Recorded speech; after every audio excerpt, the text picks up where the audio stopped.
As about 5,000 out of 7,000 workers have been recalled into the hospitality sector after they were laid off during the coronavirus pandemic. According to the General Secretary of the ICU, Solomon Kote, the union is pushing for the rest of the workers to be recruited. He spoke to our correspondent Daniel Opoku in Accra.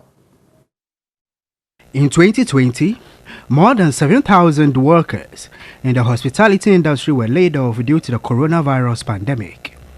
Some 400 workers also had their salaries slashed. Negotiations by the labor unions were also affected, with employers complaining about their operational cost.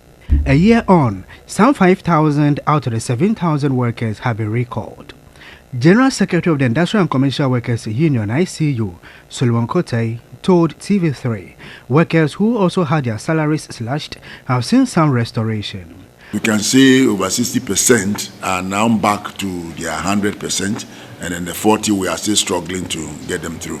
The only condition is let the flight comes in, let the guests also walk in, and business is good to go.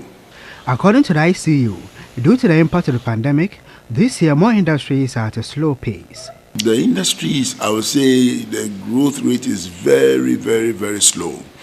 It's slow because once the borders are still closed, continental trade of Africa free area that we have spoken about, its swift business have not started yet. If that happens and we trade among ourselves as Africans, especially in the West Coast, then we begin to see the strong line of activity in the industrial front. But for now, we say it is slow. On the quietness and industrial climate, the General Secretary had this to say.